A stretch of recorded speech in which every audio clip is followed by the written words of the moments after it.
Hello friends, मैं प्रियांशु आपका अपने नए यूट्यूब चैनल यूनिक एजुकेशन में स्वागत करता हूँ।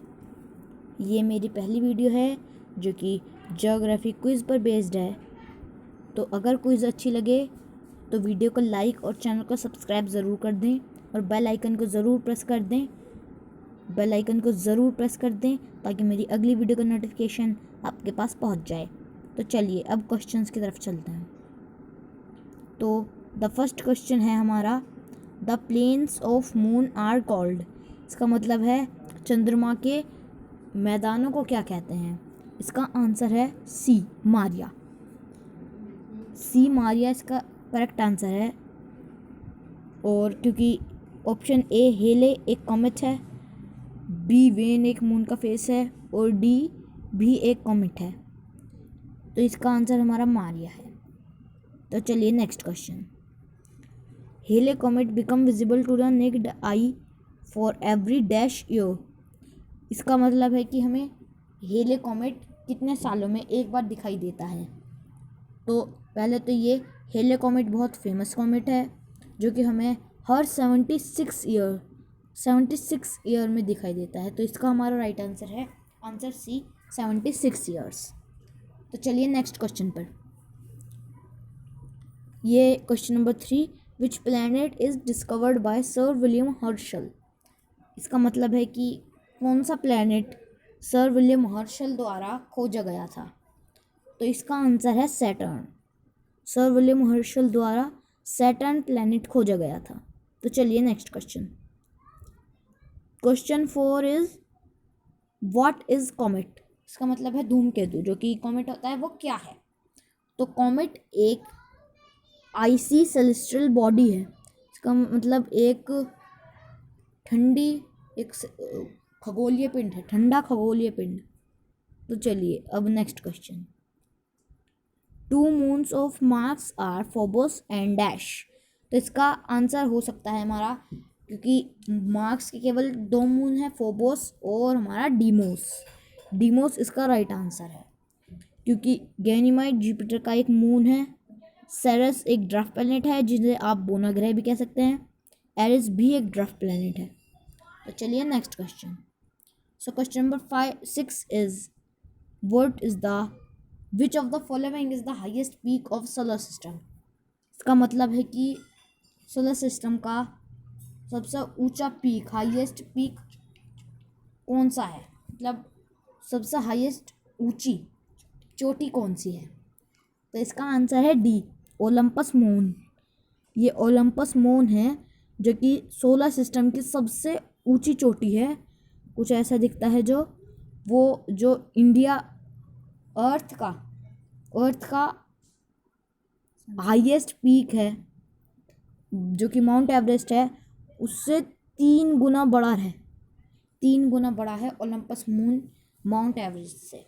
इसलिए वो सोलर सिस्टम का हाईएस्ट पीक है। तो चलिए next question. So question number 7 is Pluto is also known as. तो इसका आंसर है सी 1,34,340। ये राइट आंसर है।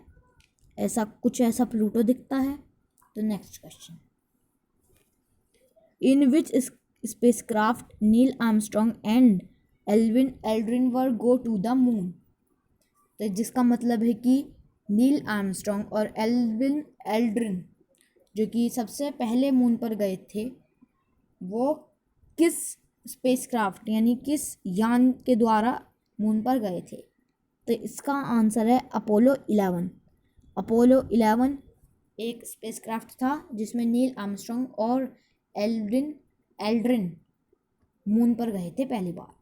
चलिए next question. Which planet named after the Jupiter father who was Roman god of agriculture. तो इसका हमारा आंसर है Saturn. Next question is question number 10, sun is the dash part of solar system. इसका मतलब है सन सोलर सिस्टम का कितना परसेंट भाग है। तो इसका आंसर है 99.999% सन सोलर सिस्टम का भाग है। तो चलिए next question. In which year IAU put Pluto in series of dwarf planet? तो इसका पहले मतलब समझ लीजिए। इसका मतलब है कि IAU ने प्लूटो को कौन से ईयर में, कौन से साल में ड्वार्फ प्लैनेट की श्रेणी यानी बौने ग्रहों की श्रेणी में रखा गया। तो इसका आंसर है ए, 2006 इसका राइट आंसर है। प्लूटो कुछ ऐसा है जो कि मैंने आपको पहले भी दिखाया था पहले क्वेश्चन में। तो नेक्स्ट क्वेश्चन, क्वेश्चन नंबर 12 है which planet has the largest moon? Largest moon किस प्लैनेट के पास है? जो कि मैं पहले भी बता चुका हूँ, गैनीमाइड जो है वो लार्जेस्ट मून है पहली बात, और वो जुपिटर के पास है, जो कि मैंने आपको पहले भी बताया था पहले क्वेश्चन में। चलिए तो नेक्स्ट क्वेश्चन पे, question number 13, which line divide earth into 2 equal parts? तो कौन सी लाइन अर्थ को 2 इक्वल भागों में बांटती है? वो है इक्वेटर, जो कि अर्थ के सेंटर पर से गुजरती है। तो नेक्स्ट क्वेश्चन, अब equator is dash kilometre long? तो देखिए वही क्वेश्चन उसके जैसा ही है, इक्वेटर पर ही है। इक्वेटर क्योंकि वर्ल्ड को बांट देती है तो वो लंबी भी होगी, और वो 40,075 किलोमीटर लॉन्ग, यानी डी इसका राइट आंसर है। Next question, question number 15, an imaginary line which run from pole to pole is called? तो वो काल्पनिक रेखा जो पोल से पोल की तरफ बढ़ती है वो हमारी लॉन्गिट्यूड कहलाती है। लॉन्गिट्यूड कुछ इस प्रकार की होती है, बन नहीं रही है फिलहाल ठीक से, लेकिन इसी प्रकार की होती हैं कुछ। तो हमारा क्वेश्चन नंबर 16 है the area between tropic of Cancer to tropic of Capricorn is called? तो हीट जोन के हिसाब से वो जो एरिया, वो जोन रहता है, वो रहता है टोरिड और ट्रॉपिकल जोन, क्योंकि वो ट्रॉपिक्स के बीच में रहता है तो उसे टोरिड और ट्रॉपिकल जोन भी कहते हैं, जो कि हाईएस्ट हीटेस्ट जोन भी होता है। चलिए next question, earth tilt at the angle of? इसका मतलब है पृथ्वी अपने कोण पर से कितनी झुकी हुई है? तो चलिए इसका आंसर है 23.5 डिग्री। अर्थ अपने अक्ष पे से इतनी 23.5 डिग्री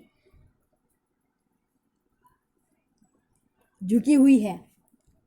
तो ऐसे कुछ ऐसे झुकी हुई है वो, ये इन अर्थ का ऑप्टिकल प्लेन है। चलिए नेक्स्ट क्वेश्चन है, डिस्टेंस बिटवीन 2 कंसेक्यूटिव लैटिट्यूड्स? देखिए मैंने आपको लैटिट्यूड पहले भी बताया था कि लैटिट्यूड वो होते हैं जो गोल आकार में बढ़ते जाते हैं, जो कि हमें टेम्परेचर बताने के काम आते हैं मान लिए। तो इसका आंसर राइट है 69 माइल्स। 69 माइल्स हर 2 कंसेक्यूटिव लैटिट्यूड्स के बीच की दूरी होती है, 69 माइल्स।